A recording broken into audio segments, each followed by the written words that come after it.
buenos días, buenas tardes, buenas noches, asimétricos, asimétricas. Bienvenidos un día más, voy a decir día porque hoy es viernes, a nuestro queridísimo Club de Lectura Asimétrico. Hoy, como veis, volvemos a estar fuera del estudio. Estamos en un sitio precioso, maravilloso, la Fundación Juan Marc. Ya hemos estado aquí, podéis ir a ver todos los vídeos que tenemos de sus exposiciones maravillosas. Hoy estamos con un montón de gente, Manuel Fontán del Junco, María Zozaya y Ángela Juarranz, que nos van a contar esta exposición magnífica sobre el color. Lo tienes que ver. María, Manuel, Ángela, yo creo que os toca a vosotros que nos lo contéis y os doy paso para que arranquemos con esta exposición. Buenos días, Manuel, María, Ángela, a ver que están todos, lo que pasa es que son muchos y no caben a la vez en pantalla. Buenos días. ¿Qué tal? Buenos días, Manuel. Cuéntanos esta exposición, lo tienes que ver, estamos en la Fundación Juan Marc, cuéntanos, ¿cuál es un poco el concepto de esta expo? Voy a empezar hablando yo porque soy el que menos tiempo tiene, me voy a echar enseguida. Pero bueno, es una exposición que, no sé si está bien empezar diciendo esto, pero que está teniendo mucho éxito. Incluso antes de que la inauguráramos, hubo llamadas a la Fundación. ¿Cuándo empieza la exposición? Me han dicho que lo tienes que ver, lo tengo que ver. Bueno, he de decir, Manuel, a esto que dices, que yo vine una semana antes, pensando que ya estaba inaugurada y yo tenía que verla. Muy bien. Pues quizás podemos empezar por el título, que es lo primero, aunque fue casi lo último que resolvimos, porque no era fácil titular la exposición. Lo tienes que ver es una modificación de una frase de Walter Benjamin, que habla del color, teoriza a propósito del color, pero acaba diciendo que toda teorización finalmente llega a la conclusión, o tiene que llegar a la conclusión de que el color tienes que verlo para creerlo, por así decirlo, ¿no?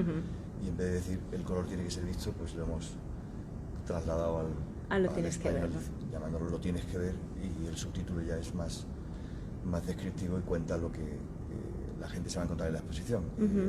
La exposición va de la autonomía del color en el arte abstracto, aunque esa descripción simple después tiene una cierta complejidad que ha estado muy bien resuelta, tanto curatorialmente como en el espacio. ¿Y Ángela?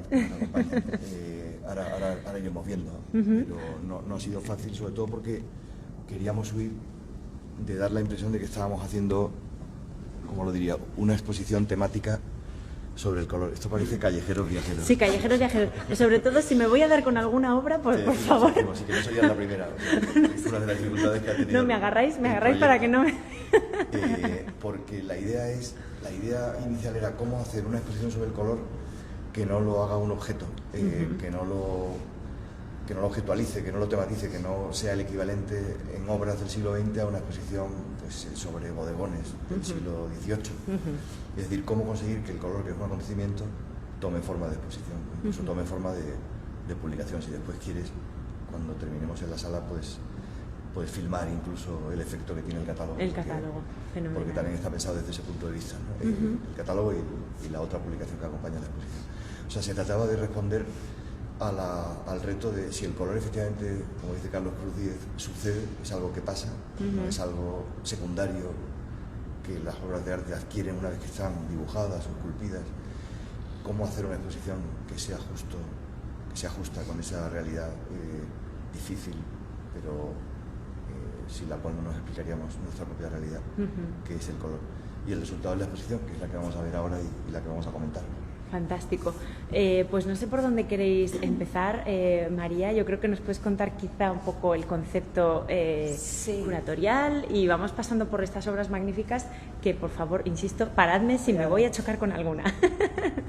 Bueno, como ha contado Manuel, el núcleo de la exposición es la autonomía del color en el arte abstracto, y es el arte abstracto donde decidimos poner el foco, porque es cuando el color se convierte en protagonista de la obra, ¿no? Hasta entonces, o sea, en el arte figurativo, la obra tiene el fin de representar algo de manera fidedigna, de referirse a una realidad, y en la abstracción es cuando el color es el único protagonista, como hemos dicho, cuando se convierte en sustantivo, no en adjetivo de la obra. Por eso nos centramos en arte abstracto y además plano, que, o sea, no gestual, las obras no tienen ningún gesto del artista, no hay nada subjetivo, es el color per se. Entonces nos parecía que era pues, la manera de centrarnos en ese tema. Entonces son 80 obras que van desde 1915, un pequeño cuadrado rojo pero muy importante de Malevich, hasta obras realizadas en 2025, como la que hemos visto a la entrada de Pantono, de Mitsumiura, otras tantas. Ese es el arco cronológico. Son 80 piezas realizadas en distintos soportes de artistas nacionales, internacionales, pero que en todas ellas el protagonismo lo tiene el color. Ángela, no sé si tú... ¿dónde estás? Que no te veo. ¿Quieres contarnos también un poco al inicio cómo habéis trabajado, ¿no?, este concepto del color, pero también a través del espacio de la exposición, de lo que es el diseño expositivo? En esta exposición hay 3 partes principales. El cubo blanco, sala, donde estamos ahora. Luego pasaremos a las 2 posteriores, que son unas salas más reducidas. Sigue hablando, que voy a hacer una pasada. En esta parte, en cada una de ellas hay una característica principal, ¿no?, donde el color toma un protagonismo especial. Aquí es más sobre la experiencia, ¿no?, es más sensorial, y el color prácticamente envuelve, ¿no?, se convierte como en una parte de la arquitectura que es la propia piel. Estamos en el cubo blanco, pero en cierta manera es casi como una pequeña transgresión, porque de repente no estamos envueltos por tanta cantidad de blanco, ¿no?, que es el museo, como lo conocemos o como lo hemos conocido, sino que ahora el color nos envuelve, ¿no?, y genera como esta experiencia, ¿no?, como más sensorial. Y luego ya os iremos contando como las siguientes, ¿no?, las siguientes partes. Hay piezas, la verdad es que es magníficas, ¿no? Esta, por ejemplo, que nos encontramos en mitad de la sala, aquí en este primer espacio. No sé si alguien se anima a comentárnosla, porque la verdad es que es este amarillo maravilloso, ¿no, Manuel? Como he dicho antes, me tengo que ir porque siempre estoy como yéndome. Pero nos encanta que vengas, aunque sea un ratito, de verdad. Te lo agradecemos muchísimo. Y María y Ángela ya han dado los datos principales. Yo creo que a lo largo del recorrido no debéis olvidaros de, por una parte, obviamente es imposible sustraerse al cubo blanco, que además es el que no solo, digamos, de alguna manera produce la autonomía del color, que donde se ve el color realmente autónomo es cuando lo separas del resto de colores de la vida y lo colocas sobre el no color, que es el blanco, que es el típico del museo moderno o contemporáneo. En la exposición abundan los monocromos. El caso raro en la escultura de Anthony Caro es uno de ellos, una pieza completamente amarilla, pero si te das la vuelta verás a 2 representantes del minimalismo o de la pintura de posguerra europea, como son Robert Reimann y Piero Manzoni, que son también 2 ácromos, 2 pinturas blancas. Aquí están. Y si avanzas por esa pared, hay 4 piezas, y después de la cuarta yo voy a desaparecer, que son el Mondrian que acabas de pasar. Quizás puedes volver sobre tus pasos e incluso acercar la al Mondrian, cámara, ¿no?, a la abstracción radical de una de las pinturas negras de Ad Reinhardt, que solo aparentemente es negra, en realidad es completamente negra, pero tiene una planta como de cruz griega, o casi griega, con distintos tonos de negro. Es la serie con la que él... Yo creo que en la pantalla hasta se aprecia. Acabó su vida, es posible. Fíjate, ¿ves? Aquí. Sí. Hace falta estar un tiempo delante para comprobarlo, pero efectivamente no es un monocromo negro, sino que es una pieza geométrica. Y al lado hay unas piezas de un discípulo de Malevich, suprematista, Iván Kliun, que aparte de haber sido muy poco vistas, están en la colección de vanguardia rusa del Museo de Tesalónica.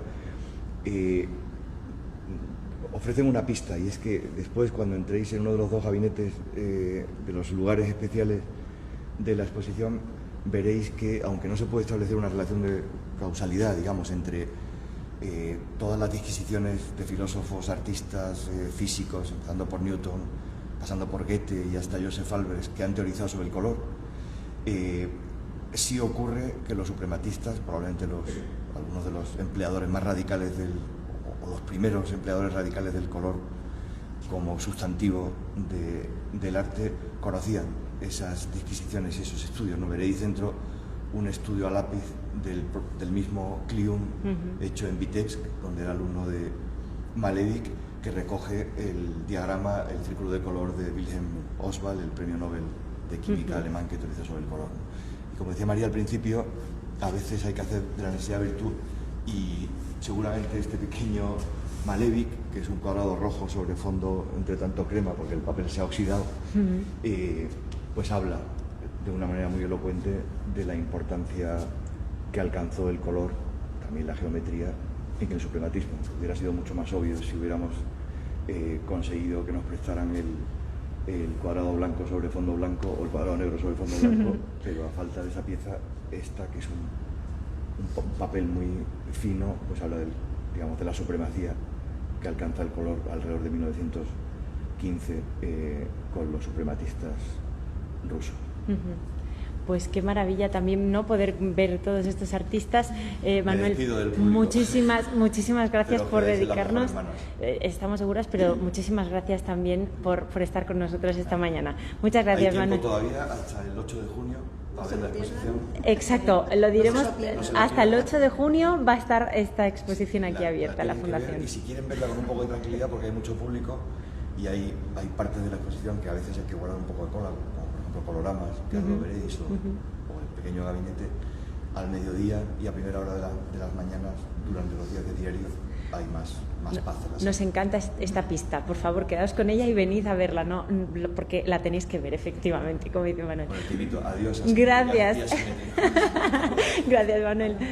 Bueno, pues seguimos desde este punto de partida, si queréis. María, no sé si queréis volver a alguna de las piezas anteriores o... Bueno, yo creo que puedo hacer un pequeño resumen. Como decía Manuel, Malevich es nuestra primera pieza y bueno, es un ejemplo de la pura abstracción a la que llegan los primeros representantes de la abstracción pura, junto con Mondrian, que también tenemos una pieza suya, y Kandinsky. Es un proceso al que obviamente luego veremos en el gabinete, tuvieron como unos padres y unos abuelos, ¿no? Todas las vanguardias, los impresionistas primero y después la vanguardia van despegándose de la realidad hasta llegar a esta abstracción pura de reducir la realidad a formas geométricas, cuadrado, triángulo y círculo, en el caso de Malevich, y colores puros. Y esta abstracción plana, como os decía, pues aquí está representada por Malevich. También tenemos una pieza de Mondrian, que en 1917 crea el movimiento neoplasticista y también reduce la realidad, en este caso pues muy influido por la filosofía teosofista, a formas puras que para él son el cuadrado y el rectángulo, separadas siempre por líneas gruesas negras y con los colores primarios. Y eso es pues para él la manera de representar la esencia pura del universo y en un caso concreto pues del arte, igual de la misma manera que Malevich lo que buscaba también era un nuevo arte para un nuevo mundo, ¿no? De la Revolución Rusa. Y como decía Manuel, pues bueno, luego tenemos a Reinhardt como otro representante ya de la reducción a un color puro, al negro, y en el resto de la sala pues una obra de Frank Stella, de Maurice Lewis, de Parker Newman, que son ya representantes de la nueva abstracción norteamericana de la segunda mitad del siglo XX, mediados del siglo XX, segunda mitad, y un importante artista relacionado con el color, importantísimo, es Joseph Albers. Tenemos un homenaje al cuadrado de 1950, que es exactamente el año en el que empieza a hacer esta serie de homenajes al cuadrado, que hizo 2000 de ellos, y son 2000, María. 2000 homenajes al cuadrado. No sabía esto yo, lo de 2000. Sí, casi 2000. Madre mía. Y es una obra en la que su mujer, Annie Albers, los dos fueron profesores de la Bauhaus, la escuela alemana de artes, sobre todo artes aplicadas. Cuando cerró la Bauhaus en 1933, creo, tuvieron que irse a Estados Unidos, a Black Mountain College, perdón, donde se contrataron como profesores. Y bueno, toda su teoría, como sabéis, es la interacción del color, un libro que publica en 1961. Y él lo que nos explica es cómo los colores interrelacionan entre sí y cómo engañan al ojo según cuál esté al lado de cuál, y eso nos hace creer, porque no es una realidad, que tienen distintos tamaños. Claro. Si seguimos avanzando en la sala... Voy hacia atrás y paradme, por favor, si me choco. Hay mucha obra. Tenemos un maravilloso concepto espacial de Lucio Fontana, que lo que hace pues es intervenir en el lienzo de tal manera que se haga tridimensional, ¿no? Para la obra debía tener 3 dimensiones, casi como una arquitectura. Incide sobre ella de una manera casi agresiva, ¿no? Con cúters o cuchillos, Me voy a acercar un poquito al detalle, María, mientras nos lo cuentas.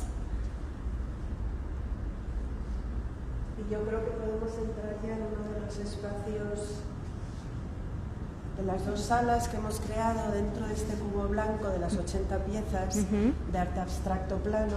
No queríamos dejar de hacer mención a todos los universos y disciplinas que hay alrededor del color, porque por supuesto cuando comenzamos el proceso de investigación, aquello en vez de reducirse iba aumentando, porque la física, la química, la teoría, la arqueología, lo social, lo etimológico, lo político, lo filosófico, son todos mundos, ventanas que se van abriendo alrededor del color. Entonces no queríamos dejar de hablar de ello, dejar de dar algunas pistas, y lo que hicimos fue crear 2 salas que complementan la exposición, 2 gabinetes que les hemos llamado, 2 cámaras. La primera es un También gabinete, es un poco gabinete, está muy bien. Es la manera del Wunderkammer Total. alemán, o de los gabinetes, cámaras de las maravillas que tenían los reyes o nobles en los siglos XVIII, XIX, y los que acumulaban todo tipo de naturalias, animales, libros, obras de arte. Eso es un poco el espíritu que hemos querido hacer aquí. Yo creo que Ángela nos puede contar un poquito Cuéntanos más. aquí, Ángela. En este espacio, al igual que en la sala pensábamos que el color tenía que ser el protagonista como generador de esa experiencia, esa sensación envolvente, aquí es más la observación, ¿no? Como ese ejercicio intelectual de conocer la teoría del color, ¿no? y de entenderla. Por eso se hace este gabinete contemporáneo con unas ideas de cara a generar un sistema todo lo funcional posible, lo más funcional posible, de manera que un cuerpo bajo recorre todo el perímetro y allá donde se necesita se construye la parte alta, ¿no? Y hay una inspiración como y un estudio de las arquitecturas de los gabinetes para ver de qué manera ahora en el siglo XXI se podía llevar a la práctica. Y lo que se genera es este sistema que permite que todo encuentre su lugar, ¿no? Todos los materiales tienen su lugar y se produce una solución cohesionadora, ¿no? Que tenemos desde el principio con todos los minerales, los muestrarios, los tintes que ha prestado la Real Fábrica de Tapices, trabajos sobre vidrieras, lanas tintadas, obra pictórica, esculturas, réplicas contemporáneas, pero bueno, vemos que de repente todo cobra sentido, ¿no? Porque todo va de lo mismo, va de entender el color.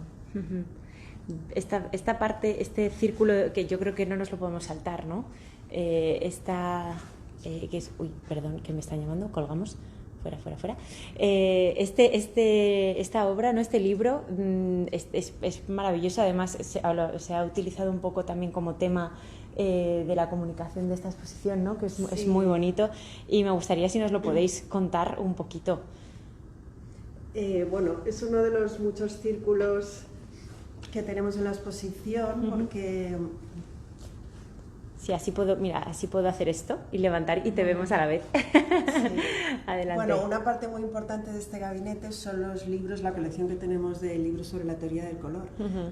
Y presidiendo todos estos libros, una obra de Heiter que nos sirve un poco como de metáfora para explicar cómo se genera un debate entre los seguidores de la corriente un poco más objetiva o científica de la teoría, el descubrimiento que hizo Newton a principios del siglo XVIII en su Optics, cuando descubrió que cuando el haz de luz traspasa un prisma, como los que tiene aquí el padre de Georg Heiter, en su mano, ese haz de luz se descompone en el espectro de 7 colores, y luego volvía a poner otro prisma y ese espectro volvía a componerse en ese haz de luz.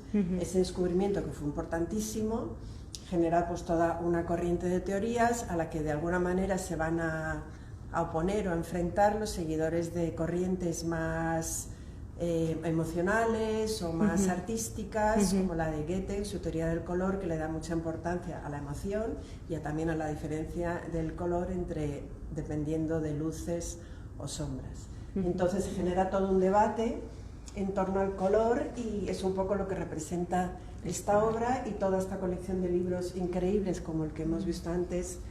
Aquí tenemos, por ejemplo, la primera representación tridimensional del color, que es la que hace Runge en 1810, el libro de Charles Hayter, que es el pintor, artista y teórico que aparece representado en el cuadro, el libro maravilloso de Chevreul, que era el director de la fábrica de los gobelinos en Francia, y también hace todas unas teorías sobre el color relacionadas también mucho, claro, con los tejidos, o la importantísima teoría del color de Goethe de 1842. Otra obra muy curiosa de la exposición, que todo el mundo dice, pero de Turner, es este círculo de Turner, es el mismísimo Turner. Del mismísimo Joseph Mallory William Turner, inglés. Esta obra nos la ha prestado la Tate y es uno de los ejercicios que hacía él fue profesor en la Royal Academy, y es uno de los ejercicios, dibujos que hacía para sus alumnos para explicarles las teorías del color, y es pues un círculo con los 3 colores primarios, mostrando cómo el efecto al incidir la luz desde arriba. Y a la izquierda tenemos también una obra muy importante realizada por Degas, es un retrato de Matisse, y bueno, es un poco para llamar la atención sobre lo que yo decía al principio, de que ese paso de la figuración a la abstracción radical que veíamos en Malevich no fue de un día para otro, es todo un proceso en el que intervienen además muchos factores. Empieza con los impresionistas, cuando se inventa el tubo colapsible, que ahora lo veremos, que tenemos una vitrina, el artista puede salir del taller porque ya no tiene que llevar la pintura con ellos. Se descubre a mediados del siglo XIX en Inglaterra, Perkins, los tintes químicos, y además todo esto coincide con el invento de la fotografía, que el artista ya no tiene que esa labor de retratar fidedignamente la realidad. Pues todo eso provoca unos cambios que empiezan a hacer que la obra de arte se pueda ir despegando de la realidad. Todo eso son unos pasos sucesivos. Primero, cuando los impresionistas pintan las catedrales ya de morados, dependiendo de la luz que le está dando, porque ya lo pueden ver, no se lo están imaginando desde el estudio. Los fauvistas, como Degas en este maravilloso retrato de Matisse, que ya le pinta la mitad de la cara verde, y luego pues sucesivamente los cubistas, etcétera, etcétera, que van deformando esa realidad. Como deconstruyéndola, ¿no? Hasta esa abstracción y a utilizar el color de una manera absolutamente libre. Fantástico. La verdad es que este gabinete es maravilloso, ¿no? Ver también todos los botes, los pigmentos que hay allí, ver todos los estudios de las fibras de allí también tintadas, que son aquí hemos preciosos. Tenido la suerte, además de la Real Fábrica de Tapices, como decía antes Ángela, que nos ha prestado pues todo este muestrario maravilloso de pigmentos naturales, nos han hecho unas muestras, unos ejemplos de cómo luego se mezclaban, porque claro, esto era un poco el proceso antiguo de los tintes naturales, se mezclaban con mordientes y daban estos colores resultantes al teñirlos en distintos soportes, todas estas lanas maravillosas de lana merina teñidas. Y además hemos tenido la suerte de contar con el préstamo con la colección de Ana Roquero, una mujer que lleva toda su vida, yo creo que es la gran experta en tintes en España, y también para explicar a la gente cómo antes los tintes, hasta mediados del siglo XIX, cuando Perkins descubre los tintes sintéticos o químicos, cómo los colores se obtenían del mundo animal, como la cochinilla, que era un insecto, del mundo mineral, como el lapislázuli o el índigo, y del mundo natural, como estos 3 ejemplos de plantas con los colores que se obtenían de ellos, en algunos casos de las hojas, en otros de las raíces, o una maravillosa caracola púrpura del Pacífico, que era de donde se sacaba el color púrpura, que era valiosísimo y carísimo, y un símbolo de riqueza y de poderío que primero ostentaban los emperadores romanos, después la Iglesia, y bueno, eso nos lleva a simbología, a política, a cómo en el Reino de España pues la cochinilla que se traía de América o el negro del palo campeche que llevaban los reyes no era un símbolo de austeridad, sino todo lo contrario. Porque era el color más caro. Tenemos unas vidrieras y otros ejemplos de cómo los pigmentos afectan o como el resultado del pigmento en el vidrio, que nos ha hecho Carlos Muñoz de Pablos, el gran maestro vidriero en España de restauración y de obra obra propia, como esta de Dirirak, de esta mujer que tenemos aquí y la de enfrente. Y por último tenemos algunos ejemplos de obras originales egipcias, romanas o griegas, para que la gente sea consciente de que el arte antiguo, clásico, que el color blanco, viene de largo, ¿no? Sino que, por ejemplo, una Cores de Atenas tenía este aspecto. Esto es una reproducción que han hecho en un laboratorio alemán, donde hacen réplicas exactas, tras muchísimos estudios, por supuesto, muy sofisticados, de cómo era el aspecto policromado de las obras. Entonces, Atenas era así. Estos sí que son restos originales de Pompeya, o de momias de máscaras egipcias que todavía mantienen restos. O este otro ejemplo de una Santa Bárbara de 1490. Esta es la réplica que han hecho y de cómo sería su aspecto original. Vemos estos colores súper brillantes y que nos pueden horrorizar quizá, pero aquí lo que queremos es llamar la atención que cuando se policromaban las obras en la antigüedad se hacía de tal manera, o sea, se hacía pensando que iban a estar iluminadas por velas. Claro. Entonces, si ahora mismo quitáramos estos focos y encendiéramos unas velas, probablemente no, seguro. Claro. El aspecto que va a tener sería es mucho más parecido claro, a este claro. que lo que estamos O sea, estaría mucho viendo más atenuado, ahora. ¿no? Claro. Tiene sentido. Tenemos ejemplos de encuadernaciones, de manuscritos y por último, pues otro aspecto importante, bueno, aquí tenemos un muestrario de la fábrica alemana BASF, que aunque los colores químicos, tintes químicos, se descubrieron en Inglaterra, enseguida Alemania se hizo con el monopolio. Bayer y luego BASF tuvieron las fábricas más importantes. Una maravillosa obra de Juan Genovés, que aunque Genovés es muy figurativo, pero bueno, aquí además de tener los tres colores primarios, nos parece que es una manera de llamar la atención sobre la connotación política o social que pueden tener los colores, ¿no? Pues en la época de la primera democracia o franquismo en España, pues el rojo, el gris y el azul tenían connotaciones totalmente claramente políticas. Claro. Esta es una copia de la patente del descubrimiento del tubo colapsible, que como decía antes, pues permite que ya el artista pueda salir del estudio y su visión sea muy diferente. Y por último, ese aspecto social, político, del color, son unos diagramas que realizó Dubois, que fue el primer profesor de color de la universitario en Estados Unidos. Son diagramas que si los ves de lejos parecen obras abstractas, pero lo que está haciendo es hacer todo tipo de estadísticas sobre las diferencias entre la población blanca y negra en Estados Unidos en 1900, que además en esta foto se ve que como lo llevó a la Exposición Universal de París de ese año y lo expuso en el pabellón, que es algo bastante llamativo. Qué importante, ¿no? El color, la política, las riquezas, ¿no? Toda la simbología que puede tener, que parece a simple vista, ¿no? Como tan inocente, un tema tan inocente, y resulta que no, que tiene una lectura, unas sublecturas muy importante.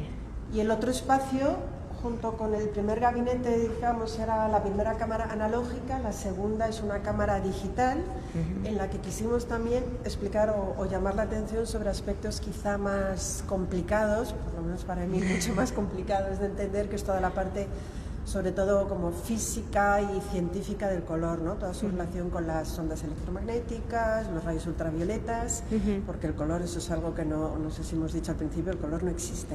Es todo un constructo de nuestro cerebro, de la luz, los bastones de la retina. Si no hay persona, si no hay receptor, no hay color. Por eso también es lo que me encanta esto del color no existe, ¿no? Claro, por eso lo tienes que ver, porque si tú no lo ves, ese color no existe. Qué bonito. Todo ese misterio, que en un texto hubiera sido bastante complicado explicarlo, pues nos pareció que era la manera de, por primera vez en las exposiciones de la Fundación, hacer una incursión en el mundo digital y de la inteligencia artificial, y utilizarlo no para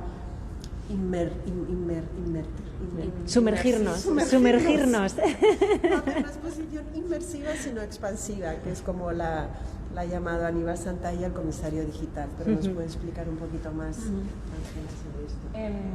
Dando apoyo a los comisarios y a Aníbal, en este espacio la arquitectura lo que intenta es envolver, ¿no? Generar un espacio muy envolvente y hacer esa experiencia o inmersiva o expansiva para acompañar con 9 monitores que, bueno, de gran formato y en posición vertical, que pudiesen generar una escena continua, ¿no? Que entras y puedes sentirte rodeado de toda la historia, la explicación, ¿no? Que con el recurso visual te va explicando lo que es la historia. Y para ello tuvimos que, esto es algo que habrá sorprendido a muchos de nuestros visitantes, que hemos incluido un nuevo espacio, ¿no? De manera que un almacén, ¿no? un lugar secreto de la Fundación se ha incorporado y hemos conseguido generar este espacio que, bueno, lo hemos tenido que transformar completamente para hacer esta atmósfera totalmente negra, para que no hubiese reflejos de luz ni nada. De ahí se deriva el uso de la cortina. Lo que parece sencillo en realidad lleva como un gran trabajo detrás para generar ese espacio totalmente... una caja negra, básicamente. Exacto. Sí, no sé si puedes grabar bien dentro. Vamos a intentarlo.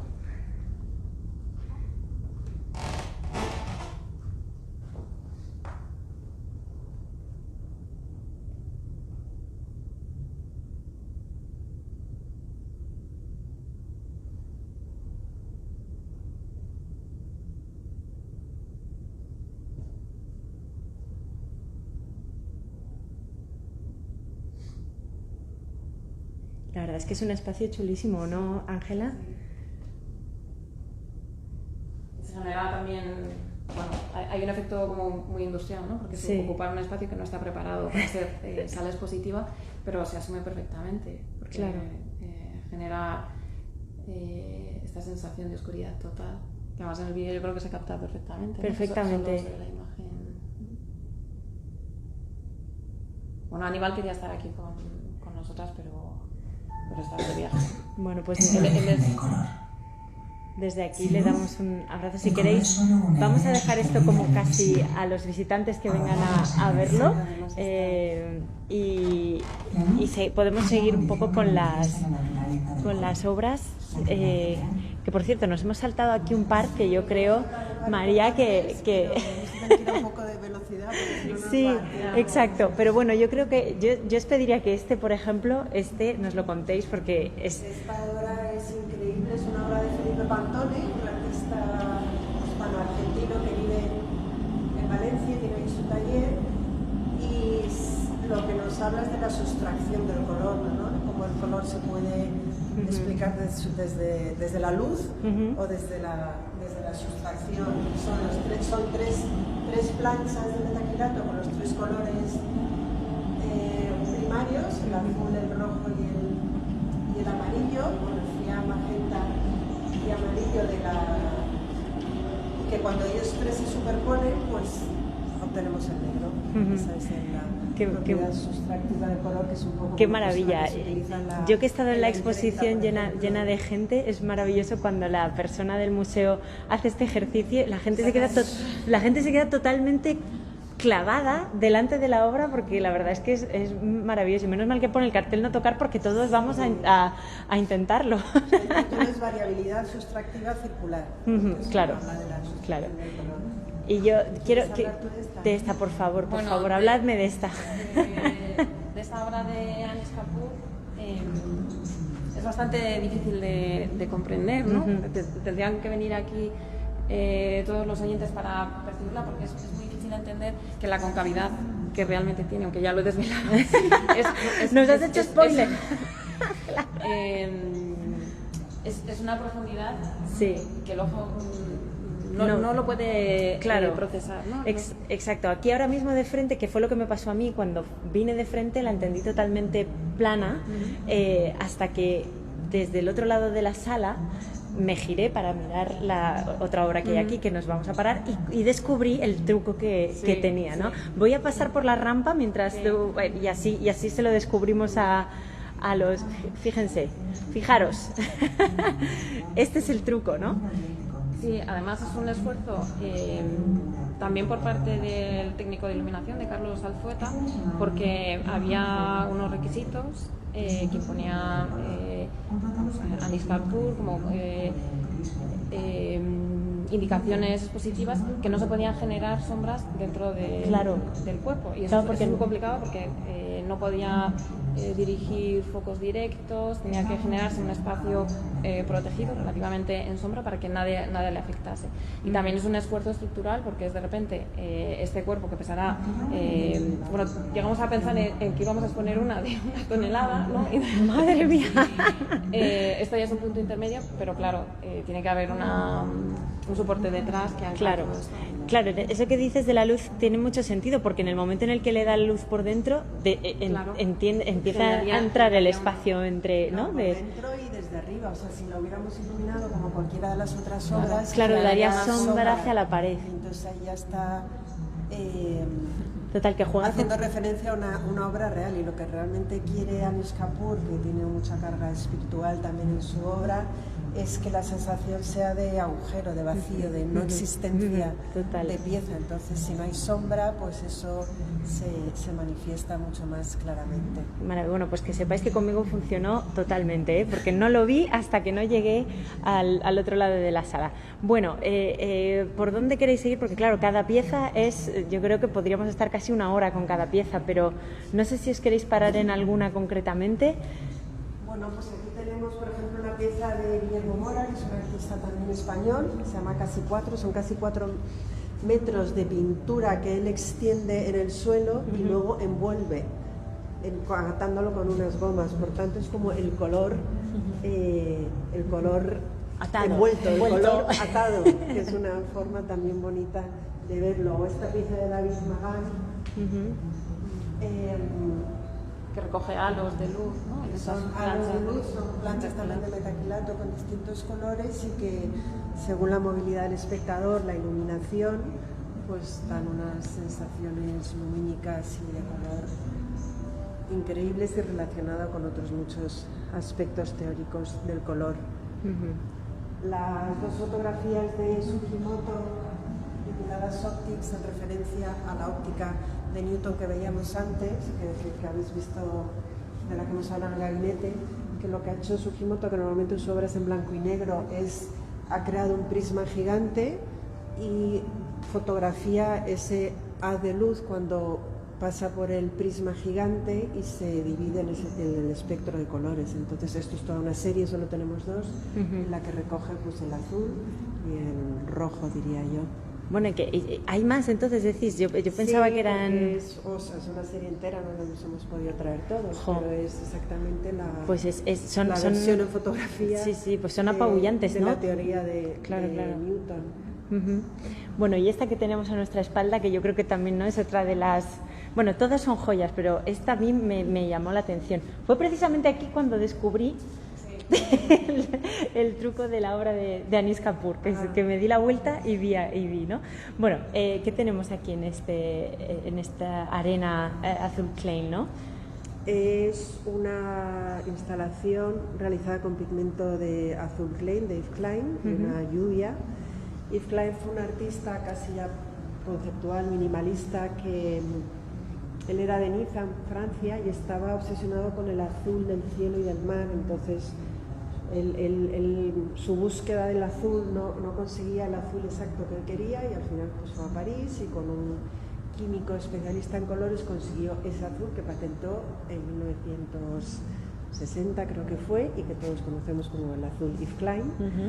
Y él realmente no creía en la obra de arte tradicional, ni en un pincel, él era un asunto, para él el arte es un asunto mucho más conceptual, y de hecho hacía, por ejemplo, y es un precursor de lo que hoy conoceríamos como los happenings o las instalaciones o las performances. Una de las que hacía, por ejemplo, era que las mujeres se pintaban de azul, y luego, creo en el vídeo de Colorama se ve muy bien, luego sellaban su cuerpo contra un lienzo, contra un papel.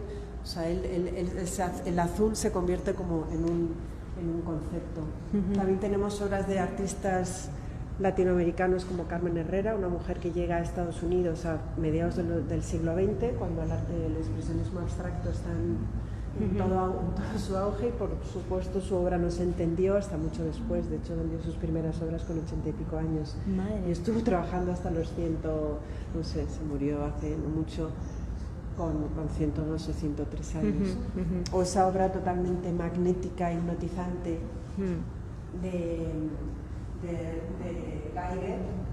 Vente aquí, María, porque aquí la puedo coger completa y así te oímos. Perdón, que he pisado a alguien. Ha sido, pues, tomando como referencia obras suyas más figurativas dentro de lo que es la figuración. Perdón, he dicho Geiger y no es Geiger. No es Geiger. Es Richter, perdón, Geiger es el círculo Richter. que tenemos allí, sí.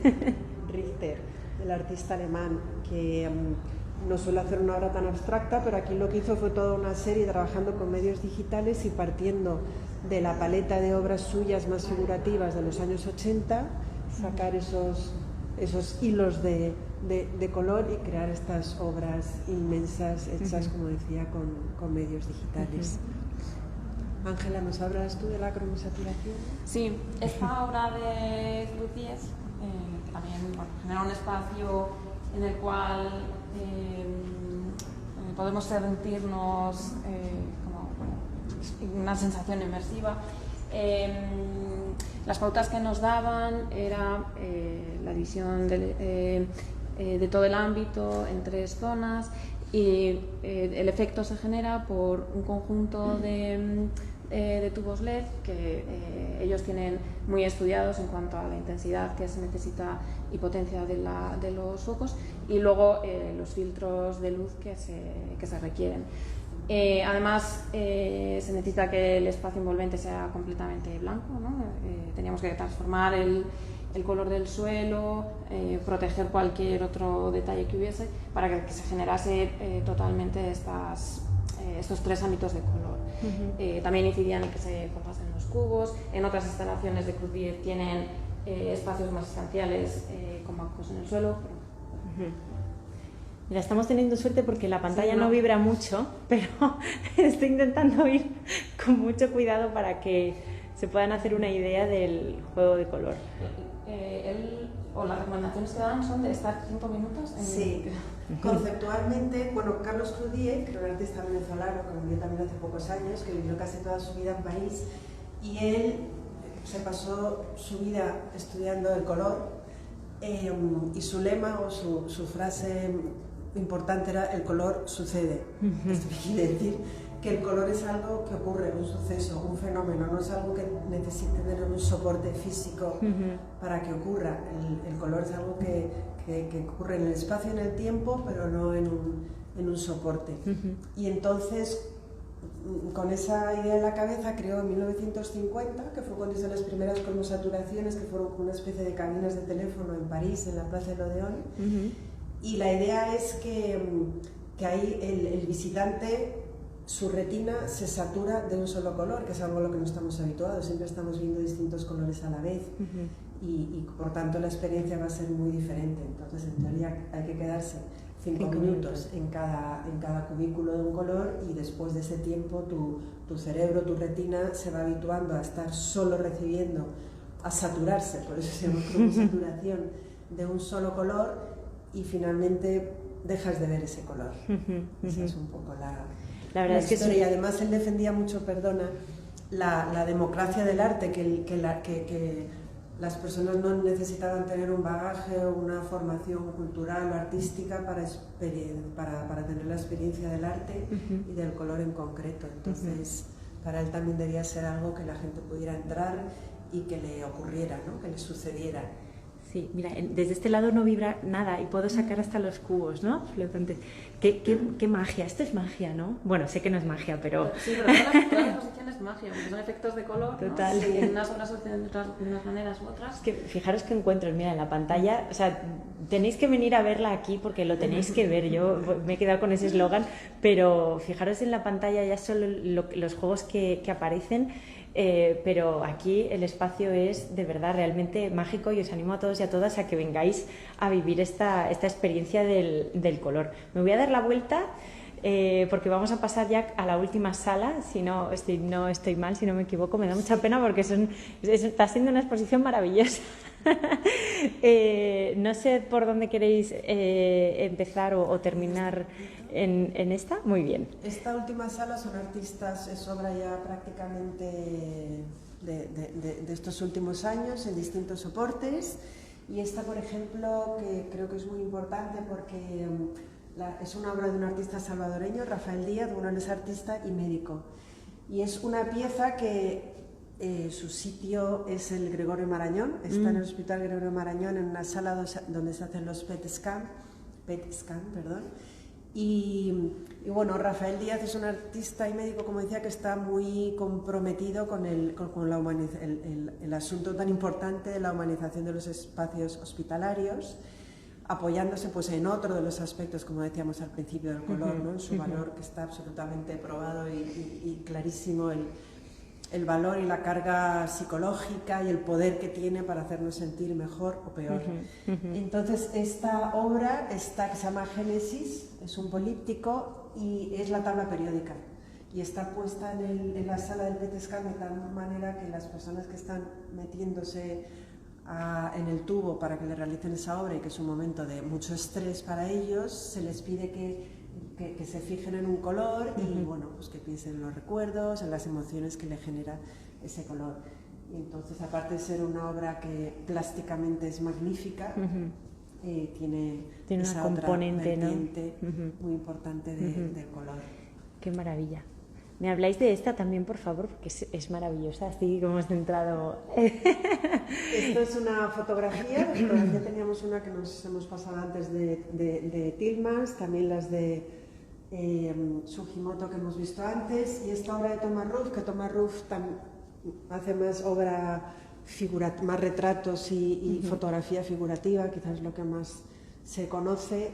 También ha hecho su inmersión en el mundo digital y de la abstracción, y pues lo mismo, partiendo de obra figurativa, o en su caso lo que hace es meterse un poco en el mundo de toda esa sobreinformación que tenemos digital y sobrecarga de imágenes, va deformando esas referencias figurativas hasta obtener esta abstracción pura de colores tan brillantes. Qué maravilla. O en el caso de Jeff McMillan, un artista americano que lo que hace es pintar sobre telas que luego deja la intemperie durante meses, y los fenómenos atmosféricos acaban dejando ese aspecto y comiéndose el color, que es, bueno, pues otra vez el color deja de existir. Claro, claro. Tenemos textiles de Teresa Lanceta, de Sheila Hicks, dos mujeres vivas maravillosas que trabajan con el textil, el tejido, sus formas y sus colores. Y en la pared de enfrente, esmalte y cerámica de Polly Apfelbaum, artista americana, y Luna Choudhury, que es una artista británica de origen de Tanzania. En esta sala también yo creo que llama mucho la atención esta vitrina colgada, que igual Ángela nos lo puedes contar, esta vitrina. Bueno,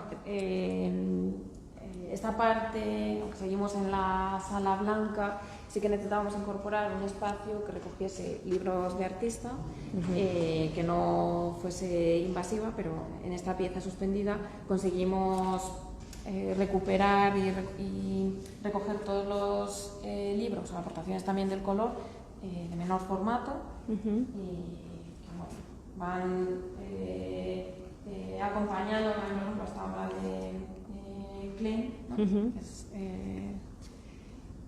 de nuevo su azul, y que va aportando más datos con estos libros de artista. No sé, María, si te quieres centrar en alguno o queréis... Pues la verdad es que como me parecen todos una maravilla, no sabría en cuál pararme, pero... En la interacción del color, del que hablábamos al principio, sí. Joseph Albers, y se puede ver claramente aquí pues lo que comentaba, ¿no? Como siendo los mismos tamaños exactamente de cuadrados o de rectángulos, en este caso, dependiendo del color y las interacciones de los colores entre ellos, parecen más... el efecto visual cambia los tamaños, y es simplemente que el color nos está engañando.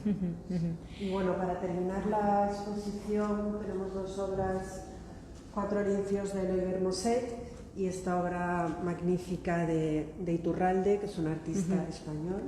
Voy a ella. Del que ahora mismo además tenemos exposición en los museos de Palma y Cuenca. Y fuera de la sala también. La exposición no acaba, sí. La exposición parecía que acabábamos, pero en realidad no. Tenemos una pieza que en este momento, lo siento, pero se acaba de fundir una de sus partes, una pieza luminosa de Dan Flavin y una escultura de Ugo Rondinone, que es pues también más cercano quizá al land art, pero siempre con una importancia del color. En la sala abajo, que no se nos olvide, en el auditorio de abajo, en el Salón Azul, una feliz coincidencia, que se ha llamado siempre Salón Azul, estamos proyectando la película de Derek Jarman, Blue, que es también una oportunidad porque es una obra clave.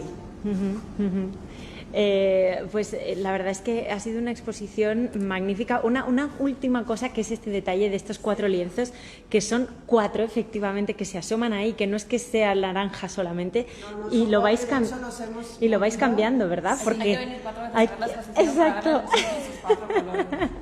Primero estuvo el verde, ahora está el naranja y a mí me gustaría, no sé si va a dar tiempo a que esté el amarillo. Ojalá, porque es una maravilla. Si queréis nos vamos a despedir con ese fondo tan maravilloso. Ángela, María, de verdad, muchísimas gracias. Juntaros un poquito para que aparezca.